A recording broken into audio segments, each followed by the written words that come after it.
Salut tout le monde, j'espère que vous allez tous très bien. Pour ceux qui me suivent sur les réseaux sociaux, vous avez dû voir, ça y est, j'ai enfin reçu mon routeur solaire. Donc c'est la vidéo où je vais vous présenter le produit, déballage, etc. L'installation, je vais vous montrer comment on fait le branchement. Donc moi, ça sera un branchement avec contacteur jour-nuit en plus, puisque j'ai déjà une installation jour-nuit pour mon cumulus d'eau chaude actuellement.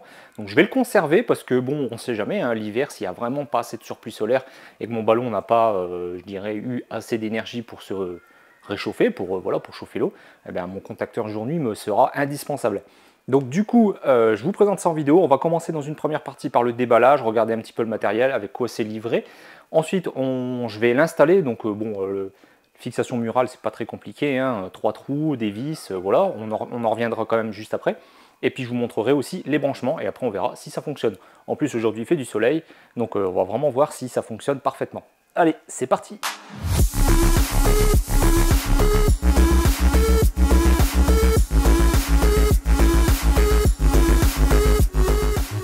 Donc le déballage, donc voici, ça arrive comme ça dans un petit carton. Bon, en même temps l'appareil est très petit, donc il n'y a pas beaucoup de choses à l'intérieur. Donc vous avez votre bon de commande avec une petite checklist qui est faite avec votre nom, votre prénom et tout ce qui a été vérifié au niveau du boîtier. Donc le contrôle des vis du boîtier, le test des connectiques, etc. Donc ça c'est plutôt pas mal. Donc on voit qu'il y a quand même un contrôle qualité qui est fait après la réalisation. Ensuite, si vous avez pris en option des rallonges pour la pince ampère métrique, elles sont fournies voilà, dans un petit sachet comme ça. Ensuite, vous avez la boîte avec la pince ampère métrique, donc je vais la déballer. Donc c'est une petite boîte blanche et la pince est bleue, voilà, comme ceci. J'espère que le focus se fera bien. Voilà, je vais mettre devant mon visage volontairement. Donc en fait, c'est un câble, voilà, une sorte de prise jack. Donc du coup c'est facile. À l'intérieur du Harsun, il y a justement un petit trou exprès justement pour pouvoir passer le câble et le fixer. Et ensuite vous avez le fameux boîtier, le routeur. Donc tout en aluminium. Donc ça c'est plutôt pas mal. Pour la dissipation de chaleur, ça c'est très bien, c'est une très bonne idée. Et ensuite vous avez deux vis ici à enlever de chaque côté, en bas et en haut. Alors pas celles où il y a une couleur dessus, ça c'est celles qui sont à mon avis scellées, c'est lors du montage, il ne faut pas y toucher. C'est seulement celles qui n'ont pas de couleur dessus qu'il faut enlever, ou alors c'est peut-être pour ça qu'ils ont mis des couleurs pour facilement identifier. Comme ça après vous enlevez le couvercle à l'avant et puis vous avez accès au circuit imprimé. Donc je vais l'ouvrir et on va regarder l'intérieur. Alors le système de fixation n'est pas inclus, c'est un petit peu dommage. J'aurais pu mettre ne serait-ce que 3 chevilles et 3 vis classiques, ça peut toujours dépanner, hein. Ils conseillent pour l'installation, alors il faut aller voir sur leur site parce qu'il n'y a pas la notice d'installation dans le carton. Ça c'est un peu étonnant, je pensais qu'ils le donneraient, ils l'imprimeraient, le donneraient systématiquement avec, mais non. Il faut aller sur son site, hein, sur leur site pour aller voir. Après il y a toutes les informations, hein. Et ils expliquent bien que si vous pouvez, c'est rajouter des entretoises entre le Harsun et le mur pour une meilleure dissipation de la chaleur. Donc à mon avis il y a une partie qui doit chauffer un petit peu à l'intérieur. Et comme ça aide à la ventilation. Donc après, si vous n'avez pas d'entretoise, vous mettez des écrous ou beaucoup de rondelles, hein, plusieurs rondelles, ça fera parfaitement l'affaire, hein. Le but c'est d'avoir, je pense, un petit centimètre d'espace entre le mur et le boîtier. Donc j'ai enlevé les vis, donc je vais me décaler un petit peu pour que vous voyez mieux. Donc on ouvre, donc voilà comment ça se présente. Donc on voit bien le circuit imprimé. Donc ici on retrouve la prise jack pour pouvoir mettre justement la pince ampère métrique. Et ici vous retrouvez le bornier de connectique.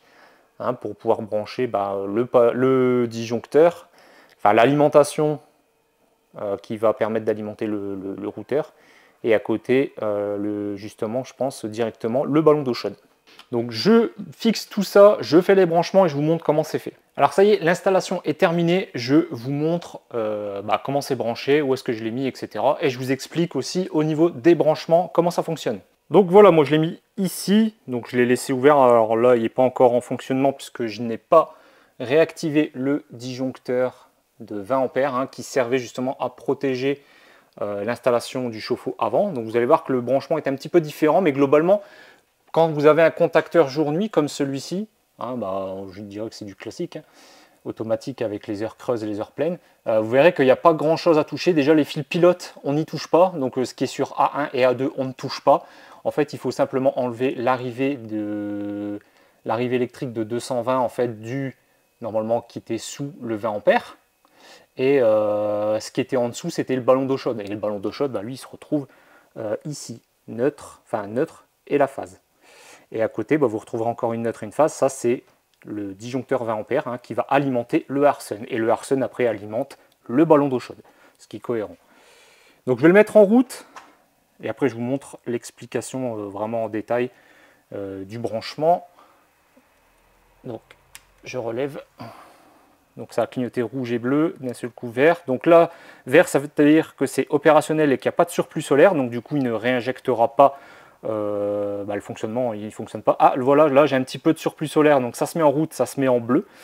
Donc voilà, ça va osciller un petit peu parce que là j'ai la borne Lectrico qui justement recharge la Tesla et comme elle laisse parfois 10-20 watts de passer en surplus, lui il le détecte automatiquement et il l'injecte dans le ballon d'eau chaude. Et par contre la pince ampère-métrique, il ne faut pas le mettre sur la phase, hein, il faut le mettre sur le neutre bizarrement. Donc c'est la pince ampère-métrique bleue que vous voyez. Donc moi je l'ai passé ici dans la gaine et j'avais une rallonge hein, qui était donnée. Hein, voilà comme ça et ça vient se repiquer ici.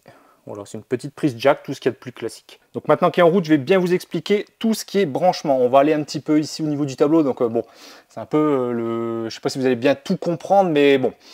Ici, vous avez mon disjoncteur de 20 ampères qui alimente justement, qui est alimenté et qui protégeait en fait l'installation ici, donc le contacteur. Et ici, ça c'est aussi un disjoncteur qui protège en fait le Linky hein, pour le contacteur jour-nuit.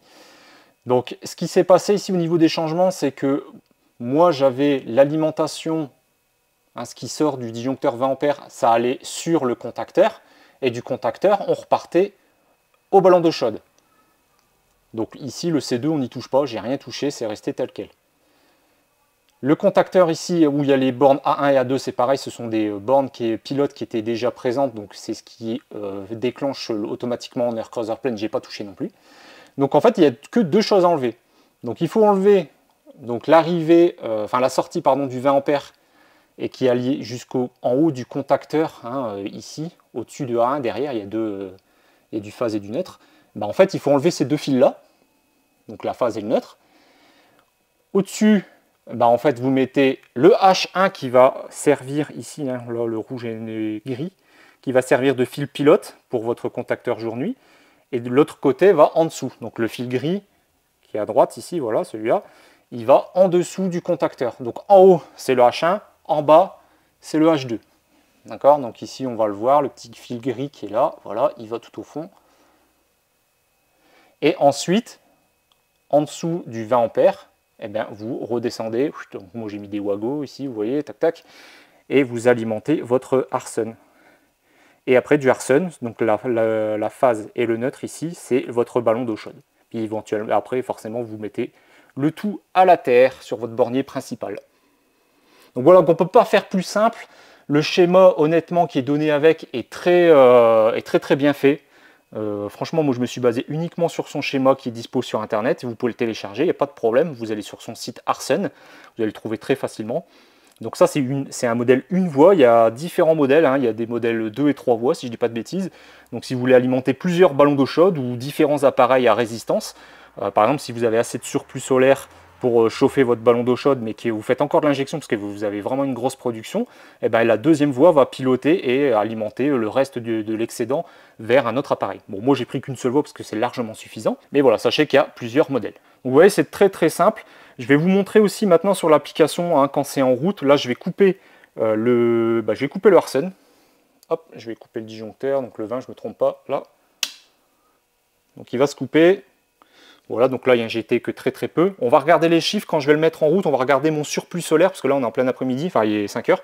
Mais je dois encore avoir au moins 2000 watts, 2000-2500 watts de surplus. Et on va le mettre en route et on va voir les valeurs qu'on a grâce justement à ce petit module que j'avais présenté dans la précédente vidéo, hein, il n'y a pas si longtemps que ça. Donc une pince ampère métrique, la noire ici, de chez Smart Life Tuya. Et ça vous permet de voir le plus ou le moins que vous avez en production solaire. Ou en consommation évidemment. Donc là, je vais vous mettre ici en incrustation sur votre gauche ou droite, je ne sais plus, l'application Tuya, hein, donc Smart Life, avec justement la pince ampère métrique. Comme ça, on va pouvoir voir le plus, le moins du surplus solaire. Et quand on va mettre en route le Harsun, vous allez voir, hein, moi mon ballon d'eau chaude, il tire entre 1400 1500 watts, je crois, 1600, je ne sais plus exactement. Enfin, vous allez voir, on aura les chiffres qui s'affichent. Donc je vous montre, hein, je lance bien l'application ici avec le petit module pour le contrôle de la pince ampère métrique. Donc je vous rappelle, hein, pour ceux qui n'ont pas vu ma précédente vidéo, donc le current A, donc là on voit 10 ampères, 10,251, vous voyez ça varie un petit peu, je vous mettrai un rond, hein, pour vous afficher. Quand on a un 1 en dernier chiffre, ça veut dire que je suis en train de faire de l'injection. Et quand je suis à 0, ça veut dire que je tire de l'électricité de mon fournisseur d'électricité, donc EDF. Donc vous voyez là, je suis en train d'injecter 2483 watts dans le réseau, donc là je consomme rien, la voiture elle n'est pas branchée, donc les panneaux, il fait super beau aujourd'hui, donc les panneaux donnent vraiment bien. On est en fin de journée, mais on est encore, vous voyez, à 2400 watts de production solaire.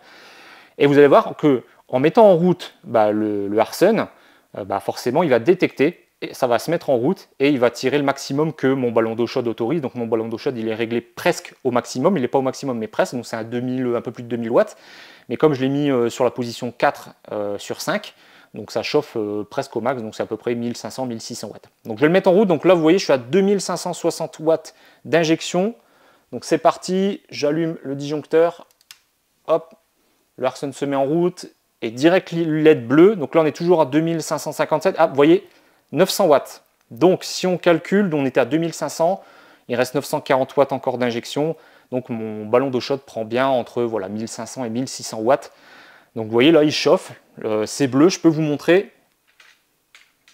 Vous voyez la petite LED bleue. Donc ça fonctionne. On a bien justement le Harsun qui détecte et qui injecte le surplus, le maximum en tout cas que le ballon autorise, donc là 1500-1600 watts, et j'ai encore 943 watts de surplus solaire. Donc là, à la limite, on pourrait penser que je vais mettre une batterie ou un truc comme ça. Bon, généralement, la journée, je privilégie la Tesla au maximum jusqu'au soir, le plus que je peux. Et après, quand j'ai plus assez de surplus solaire, je privilégie les batteries, etc. Et là, maintenant, il y aura le Harsun qui va démarrer aussi le matin, parce que le matin, j'ai de l'injection assez rapidement maintenant. Donc vers 8-9 heures, je commence à avoir 200-300 watts d'injection. Donc là, je ferai peut-être une séquence une autre journée pour vous montrer quand on n'a que 200 ou 300 watts d'injection, parce que là, en l'occurrence, on voit que ça prend le max, mais si j'avais que 200 watts d'injection, qu'est-ce qui se passerait? Donc là, ce que je vais faire éventuellement, c'est que je vais brancher la Tesla et je vais la régler pour qu'elle ne tire pas le maximum du solaire, mais on va dire une bonne partie, et on va voir le surplus, ce qui va se passer, si vraiment il va prendre que ce qu'il a besoin. Donc par exemple, s'il reste que 500 watts, est-ce qu'il va vraiment injecter 500 watts dans le ballon? On fait le test tout de suite. Donc là, je vais passer en power, je ne vais pas mettre en hybride parce que ça a tendance à varier entre les deux. Les deux essayent de s'équilibrer, donc c'est pas évident avec la Tesla et le routeur solaire. Donc je vais mettre juste en power, donc comme ça on va voir au niveau de la borne, on va laisser un petit delta pour qu'il y ait, on va dire 500, 400, 500 watts de surplus solaire. Comme ça, la charge de la Tesla va rester stable et on va voir si le routeur solaire prend bien tout le reste. Donc je passe en power, je vais brider, on va voir combien on peut mettre. Parce que là en power, elle va passer normalement en full puissance, donc 32 ampères. Donc là on voit je suis à 7,5 kWh, donc ça tire 32 ampères. On va baisser la puissance, on va augmenter un peu la Tesla pour diminuer encore le surplus pour voir. Alors on va augmenter, on va passer à... On va se mettre à 9 ampères. Voilà. On retourne. Voilà, là on est en bleu. Ah, vous voyez, alors c'est étonnant. Donc là on est à plus qu'à 9 watts de consommation, 25, voilà, ça oscille un petit peu, donc c'est très raisonnable. 9 watts, c'est assez... Ouais, c'est pas trop mal. Et on voit que la LED clignote entre vert et bleu en fonction du surplus. Donc ça oscille un petit peu. Donc 42 watts. Ouais, c'est étonnant. Donc on dirait qu'il y a des sortes de paliers. J'ai pas l'impression que c'est 100% au watt près. J'ai l'impression que c'est plus par palier. Je ne sais pas exactement à partir de combien de watts ça se met en route. Je crois que c'est très très peu. À partir de 10 watts de surplus solaire, ça se met en route. Ouais, vous voyez, plutôt, je suis très proche du 0 watt de consommation quand même. Regardez, là je suis à 10 watts. Là, j'injecte 5 watts. Il retire un tout petit peu. Voilà, il va osciller. Je pense que le Harsun essaie d'osciller au maximum pour être le plus proche possible du zéro. Donc, je vais couper le Harsun et on va voir en fait combien j'avais de surplus solaire. Comme ça, on sait exactement combien ça envoie sur le ballon. Donc là, vous voyez, je fais 170, 180, voilà, ça oscille un petit peu, hein, 158 watts d'injection. Donc on a vu qu'en fait, bah voilà, même 100 watts, ça injecte. Alors là, si j'augmente encore d'1 ampère, on va dépasser, si je dis pas de bêtises, hein, parce que 10 ampères, ouais, vous voyez, là je consomme 129 watts. Donc si je mets en route le Harsun, on verra qu'il restera vert et qu'il n'injectera rien du tout. Ouais, vous voyez, ici on reste vert, donc forcément ça n'injecte rien. Et si je rebaisse un peu la Tesla,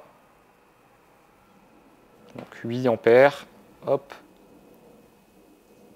on voit que ça clignote en bleu, vert, voilà.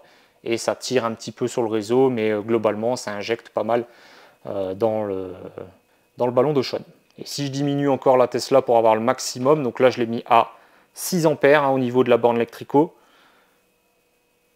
Voilà, donc là on voit que je tire, enfin j'injecte 25 watts, 57 watts, très peu d'injection.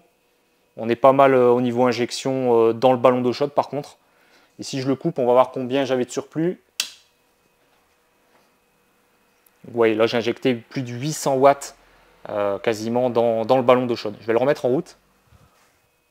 Hop, donc là 871 watts, vous voyez, 1 à côté.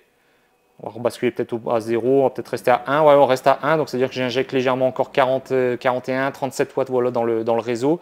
Et tout le reste dans le ballon d'eau chaude. Donc c'est plutôt pas mal, hein, franchement, très content du résultat.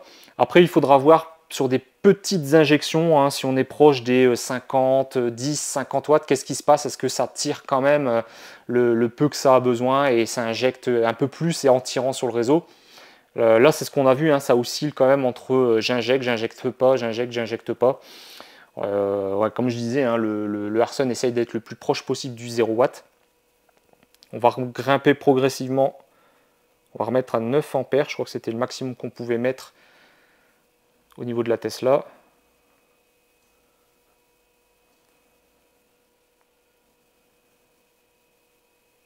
Donc 9 ampères. Au niveau de la borne électrico, au niveau de la Tesla. Et vous voyez, là, je consomme 7 watts, 5 watts. Là, c'est resté bleu. Vous voyez, là, c'est bleu fixe, étonnamment. Donc, je ne sais pas combien j'avais de surplus. On va encore le couper, on va voir. Ouais, j'avais 130 watts. Donc, 130 watts, ça se met en route. Donc, je pense que moins, ça doit également fonctionner. Il faudrait que j'allume ou que je mette d'autres appareils en fonctionnement, mais ça risque de dépasser, hein, être proche des 20 watts, ça va être un peu compliqué.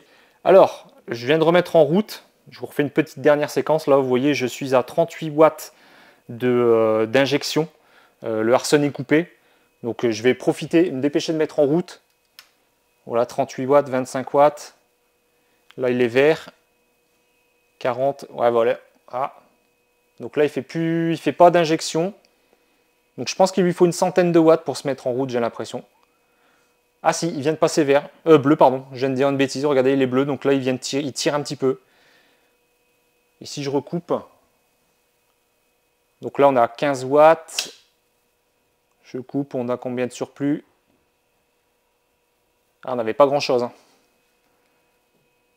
Là, j'ai 50 watts de surplus solaire. Même pas, ça oscille 7 des fois. 10, là, je consomme. Donc, je peux même pas vraiment le déterminer, là. Je vais couper les lumières. On va être un petit peu dans le noir, mais elle consomme pas mal. Vous voyez, je suis à 98 watts de conso en moins, 75. Je vais mettre en route. Donc toujours 96 d'injection. 0, c'est bleu, donc ça fonctionne. Donc ouais, moi, à mon avis, même 50 watts, ça doit fonctionner. Hein. Et vous voyez, je suis très proche du 0. Bon, là, ça augmente un petit peu, 166. Ça s'allume, ça s'éteint. Je pense qu'il oscille comme ça en fonction, hein, justement, pour essayer au maximum d'être au plus proche du 0 watt de consommation. Donc voilà, une fois le montage terminé, donc j'ai remis le couvercle. Donc bon, là, il est éteint, je vais le rallumer pour vous montrer un petit peu quand même. Les différentes LED, donc quand il démarre, ça fait rouge, bleu, vert très rapidement. Donc dès qu'il y a du surplus, c'est bleu. Dès qu'il n'y a plus de surplus, mais qu'il est en marche fonctionnelle, parfaitement opérationnel, c'est vert. Si vous voulez avoir du boost, c'est-à-dire faire en marche forcée, pour pouvoir continuer à le mettre en route, hein, le forcer, parce que vous avez besoin d'eau chaude pour une raison ou pour une autre, en fait vous appuyez en fait dessus hein, et ça va le booster pendant 120 minutes, donc 2 heures. Donc pendant 2 heures, ça va chauffer votre ballon d'eau chaude au maximum. Hein, donc moi, ça serait 1500, 1600 watts. Donc je récapitule. Le vert, c'est bon fonctionnement. Vert fixe, bon fonctionnement. Rouge clignotant, test ou anomalie. Souvent, le rouge clignotant, c'est quand vous le démarrez. On a vu quand je l'ai démarré, il a clignoté rapidement rouge. Le bleu, c'est chauffe-eau qui est alimenté, donc on l'a vu, hein, c'est du surplus. Voilà, donc là, il est en bleu actuellement, donc c'est-à-dire qu'il détecte du surplus et il injecte dans le ballon d'eau chaude. Le bleu clignotant, c'est marche forcée boost. Donc vous allez voir, je vais le faire. Donc voilà, là c'est bleu clignotant uniquement. Donc ça veut dire que là ça booste au maximum. Donc ça, comme si en fait ça chauffait la nuit, hein, par exemple. Donc le maximum que votre ballon d'eau chaude peut avoir. Et clignotant bleu, vert, rouge, c'est marche forcée avec l'horloge par le contacteur. Donc ça je vais vous le montrer. Alors, je vais arrêter. Voilà, donc il suffit d'appuyer 2 fois ou un petit peu plus longtemps, je crois une ou 2 secondes. Et ça s'arrête de se mettre en boost et uniquement en surplus solaire.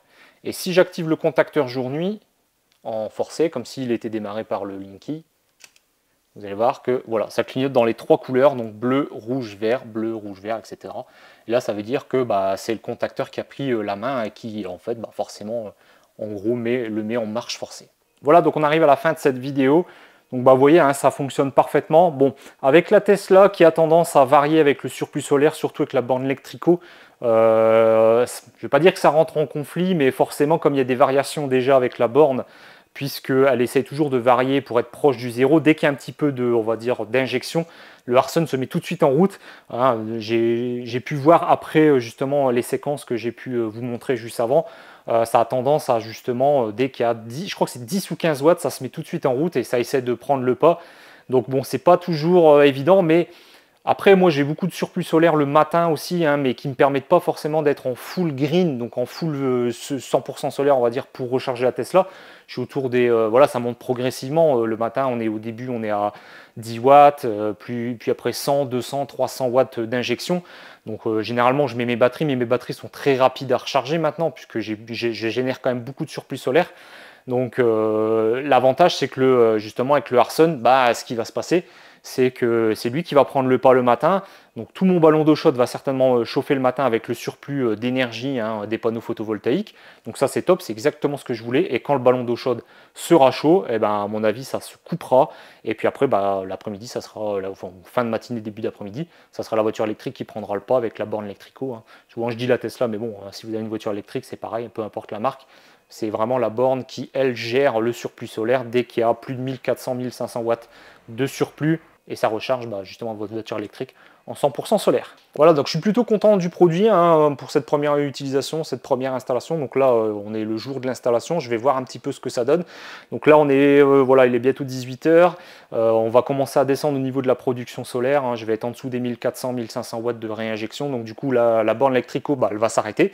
Et justement, ça sera le routeur qui prendra le relais parce que ce matin, j'ai pas eu le temps de chauffer le ballon, justement d'habitude je le fais manuellement, je poussais mon contacteur à la main, dès que je voyais qu'on était autour des 1400-1500 watts, hop, je mettais en route le ballon d'eau chaude pour chauffer un maximum le ballon dans la journée, pour éviter qu'il se déclenche la nuit, voire même je le coupais la nuit du coup, parce que j'avais pas besoin quand il y avait chauffé toute la journée. Et puis après, quand le ballon d'eau chaude, je voyais, était arrêté, c'est-à-dire que je contrôlais de temps en temps sur mon téléphone avec l'application Smart Life Tuya, justement avec mon nouveau petit module, ou alors avant que j'avais ce module, c'était avec l'EcoJoco. Je voyais qu'on était de nouveau à plus de 1400-1500 watts d'injection. Donc là, je savais que du coup, le ballon était chaud et voilà, il s'était arrêté de chauffer. Et du coup, je profitais pour mettre en route la Tesla. Donc là, maintenant, ça va se faire automatiquement. Je n'aurai plus rien à gérer. Ça va se faire. C'est vraiment ce que je souhaitais. Je vais plus perdre le moindre watt le matin, toujours à hésiter. Est-ce que je commence à mettre en route voilà. Donc j'avais toujours 200, 300, voire 500 watts des fois qui partaient dans le réseau en attendant d'avoir suffisamment pour faire du full green, donc vraiment du full surplus solaire, soit pour le ballon, soit pour la voiture.